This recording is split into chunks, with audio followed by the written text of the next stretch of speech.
My mom always told me it was better to look up than down, so I'm happy being 5'3".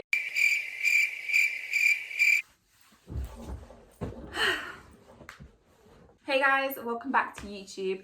Today I'm bringing you guys another update video. I feel like this is like my update lounge. Honestly, I'm still in the process of trying to sell my home and things like that. But we're moving forward, so that's a positive. But soon this space will change in the near couple of months future, hopefully. Hopefully, if I can sell and buy somewhere else. Last week I went to Scotland on Friday, and I went and stayed with my friend Dari for the weekend. Basically did like a longish weekend. I went on Friday and came back on Sunday. I really wanted to go and spend some time with him in Glasgow because he's leaving Glasgow soon. Also, the Banksy Exhibition's on at the moment in Glasgow, and oh my god, I got this. It was so good. Oh my god, I love the Banksy Exhibition. If anybody is in Glasgow, even if you're not in Glasgow, go to Glasgow, check out the Banksy Exhibition. It's really inspiring. They take your phone off you, so I can't show you like a load of pictures. To be fair, this book is literally the exhibition. Inside they actually had like somebody taking Polaroids. You can't see my friend Dari because he's in that picture, but he's very dark, and he was wearing all black. So that's the combination. You can barely see him. But I did show this to the security guard and said, you can't see him. And the security guard got him to get another picture. So my friend Dari does have a picture of him standing in front of the truck that has like a load of animals in. If you know Banksy, you know the truck, the New York truck.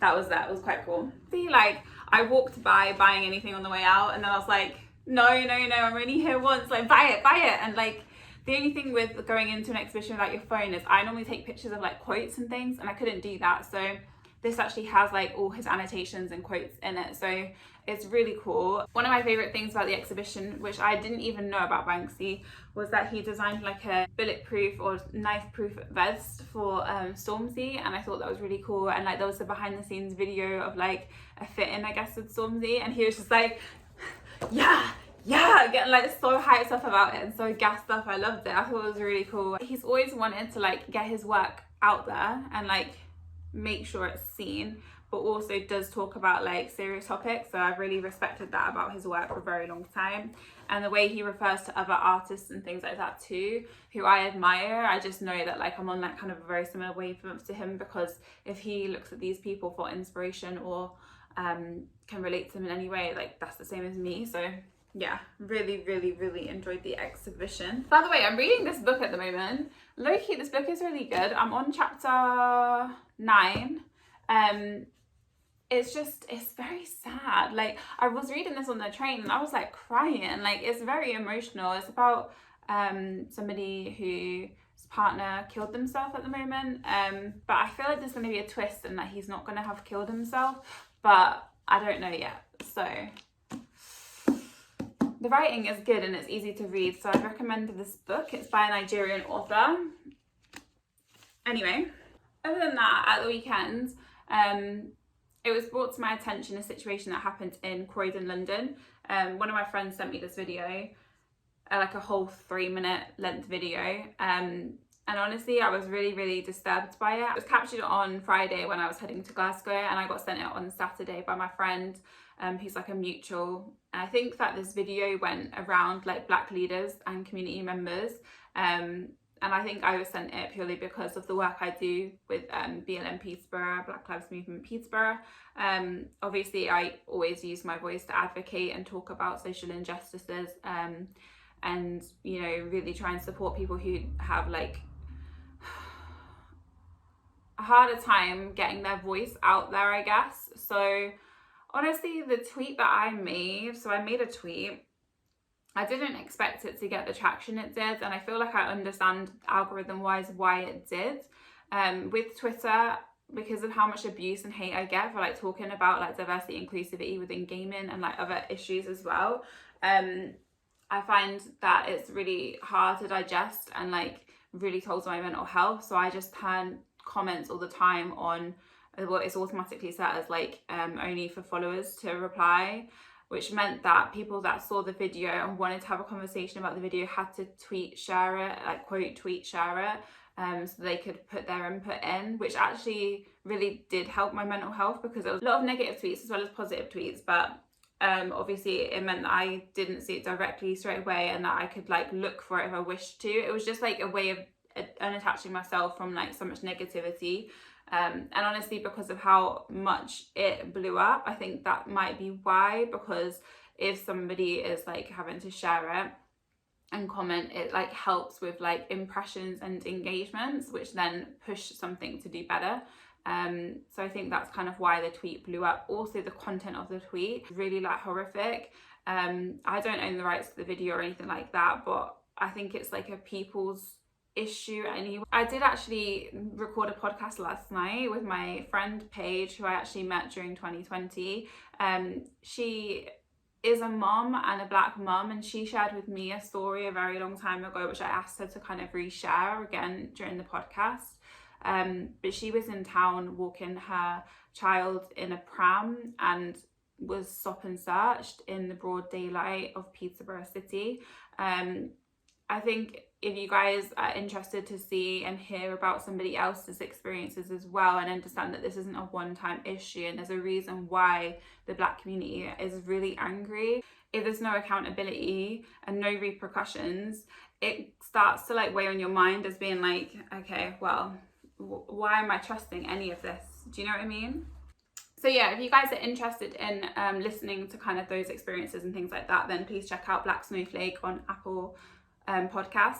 In other news, my cat Bear developed this abscess on his face, and after he like got a cut on his head as well. It's honestly, he's been like a disaster like the last month, because he also had like an eye infection the other day, which did clear up and everything, and all that's fine, but then he got a cut on his forehead. I don't really know how, and then he got this big abscess, and I was so scared. So I went to the vet with my mum. Oh God, I've never had a more traumatic experience in my life. He literally like threw up on the way there. He pissed himself and pooed. And there was also the fact that before we left, I wiped his eyes clean, because Sphinx cats can get gunky eyes sometimes. So I was just like giving him like a little face like wipe up, and I knocked the bump a little bit, and all of a sudden it just started spewing everywhere. It was disgusting and dripping, and then it wouldn't stop dripping. So when I took him out of the cage, I did try and get rid of the sick and everything, and the lady at the vets helped me get rid of like the poo and the piss and all that, and like clean out my cat basically, before I went to the vets. But my cat literally had on him sick, poo, piss and blood and like gunk, and he looked a freaking mess. As soon as I got home, he had a massive bath, I'm not gonna lie. And I was just like, it was so gross. Honestly, it was probably the worst experience of going to the vet I've ever had, but also the vet was really great, and it helped me so much with making like the right decision for Bear, and like gave him like this antibiotic shot yesterday and today, so that he did squeeze out as much as he could of it, and then it went back up again, but today it's like gone back down. So like I'm really excited to see Bear hopefully in the next few days like get better and stuff, so that's exciting.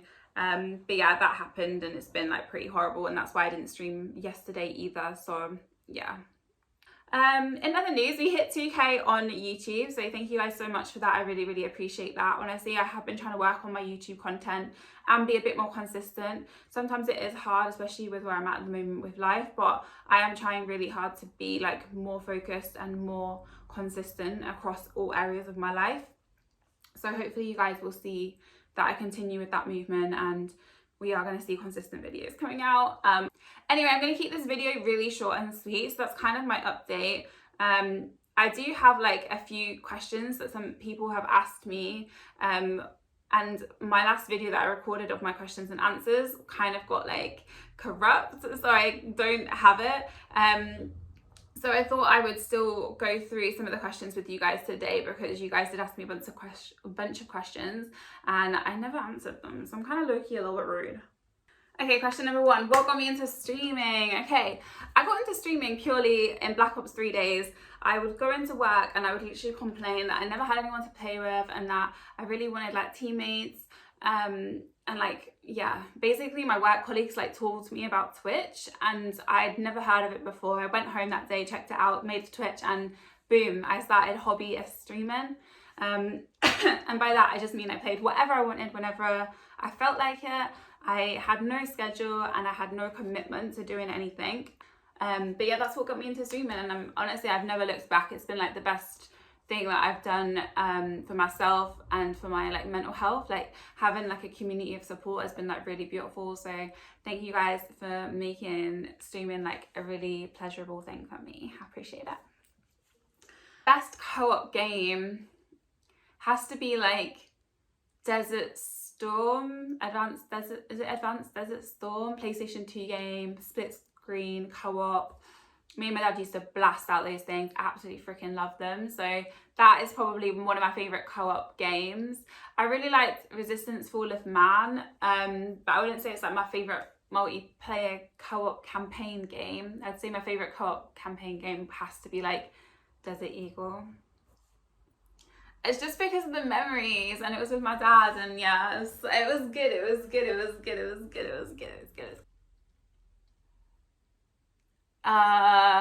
Okay. American accent. Okay. Y'all want to come over for some barbecue and maybe some cherry pie? Should I never do that again? I feel like I should never do accents again. I actually suck at accents. Oh my god. Next! If you guys asked me like if we'll link up if you guys come to the UK or whatever it is. So like I do want to do like a community day or something, like maybe like on Alton Towers, like anyone that wants to come kind of thing. And anyone that doesn't want to come, don't come kind of thing. But in general, like if I'm going to events or anything like that, like if you guys are attending the same events as me, like feel free to like come and yell at me and be like, hey, like I'm this person, because honestly my memory is ass, and like if your face is your face on Twitter and I don't recognize you at first, it's just because I'm an idiot, and like I just am honestly so fucking forgetful. It's unreal. But yeah, if you guys ever see me about, like, you're more than welcome to like come up to me and say hi and, you know, tell me anything you want. I'm 5'3". I'm pretty short, but like whatever. My mom always told me it was better to look up than down, so I'm happy being 5'3". It's no biggie, it's fine. These little legs, they're made for walking, and yeah. I love my little legs. Okay, a few people asked me questions about my motorbike situation or what my dream bike is. So currently I don't have another bike. I never replaced my bike when I got hit off my bike last year. I actually do want to replace my bike, but because I'm also wanting to move, and like potentially if I move to a flat, I won't have like anywhere to store a bike safely. I'm kind of crossing that bridge after I've moved and come to it. So this year I'm probably not going to have a bike, because if I get a bike, it's going to be in winter and I'm probably not going to ride it that much. But next year I'm definitely going to be riding motorbikes and things like that again, because I miss it so much. I used to have a YZ F125. I have a full access license. I did it when I was 18. So I do have the ability to ride any kind of bike that I wish. My dream bike used to be, and probably still is, like an Aprilia 10,000cc sports bike, because like I just feel like they're amazing and like beastly, but like I could never ride it. I would die. Like I'm so small, I can't hold that weight out of a traffic light. The bike is just gonna fall on me. Other than that, I like Kawasaki Ninjas, and realistically my next bike I'm hoping would be like a Ninja 300 or a Yamaha R3 or something. So there's a few options for me out there that are like not too big, but a bit bigger, a bit stronger than the bikes I've been riding right now. And I definitely do want to upgrade a bit, but we will see. And with that, I'm ending this video with feet. Bye guys, have an amazing day.